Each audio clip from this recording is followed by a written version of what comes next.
Abantu benshi ntibasenya ubuzima bwabo mu munsi umwe, ahubwo babikora mu tuntu dutoya. Ibikorwa bitoya nibyo bisenya ubuzima bw'umuntu. Uyu munsi ubuzima ubayemo ni igisubizo cy'amahitamo wakoze ejo hashize. Tuguhaye ikaze, tugiye kurebera hamwe ibintu 6 bigusenya buhoro buhoro utabizi, kandi abantu benshi barimo ahangaha. Niba utarakora subscribe, gira vuba ukandeho twirebere utuntu tw'ubwenge. Ikintu cya mbere, guhora witakariza icyizere. Iyo uhora wibwira ngo sindi umunyabwenge, sinshoboye, uba uri kwiyangiza.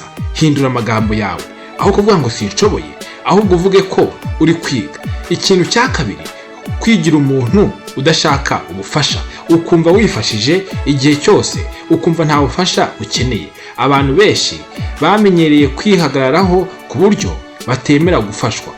Nk'urugero, iyo ufite ikibazo ariko ukavuga ngo nzabyikemurira njyewe, icyo gihe uratinda. Gusaba inama si intege nke, ahubwo ni ubwenge. Ikintu cya gatatu, guhora wibeshya ko ufite igihe kinini. Kwibwira ko ejo atari kure ni amakosa, ni ikosa rikomeye cyane.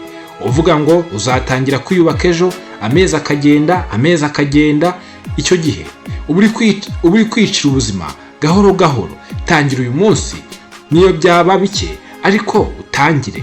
Cyangwa se ukavuga ngo ntabwo ndaba perfect 100%. Nta gihe na kimwe uzigera uba perfect. Tangira duto na dutoya, tangira kuri bike ufite. Uko utangira uhura na challenges, niko uzagenda urushaho kwiyubaka. Ikintu cya kane, kwitandukanya n'abantu batakugirira akamaro. Iyo ubonye umuntu aguhaye inama nziza cyangwa se ugushishikariza gutera imbere, uwo muntu iyo umwihungije uba uri kwiyanyiriza. Wahitamo kugumana n'abantu bagutesha igihe aho kugendana n'abagufasha. Gendana n'abantu bagukura aho uri bakakugeza ahandi. Ikintu cya gatanu, ni ukura discipline ku bintu bito. Discipline nto niyo yubaka discipline nini. Urugero, niba udashobora kubahiriza amasaha yo kuryama, bizakugora kubahiriza intego nini. Tangira discipline nto, wihe gahunda uzikurikize. Ibyo bizatuma na discipline ku bintu binini ishoboka. Wiha porogaramu y'ibintu birebire ukayacivinga neza. Ikintu cya gatandatu, kubaho udafite icyerekezo cy'igihe kirekire ni amakosa. Uba uri kwiyanyiriza utabizi. Kubaho utazi aho ujya bituma ujya aho udashaka. Ushobora kuba uri gukora neza uyu munsi ariko ejo utiteguye.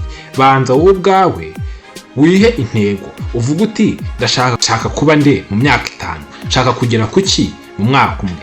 Niba hari ikintu muri wumva kikubaho, ntucike intege. Kumenya ikibazo ni intambwe ya mbere yo kugikemura. Shyira muri comment utubwire ikintu ugiye guhindura guhera uyu munsi. Kandi subscribe, kandi like, kandi usangize iyi video ku muntu ushobora kuyikenera. Urabukoze cyane. Reka tubonane muri video zikurikiraho. Bye bye.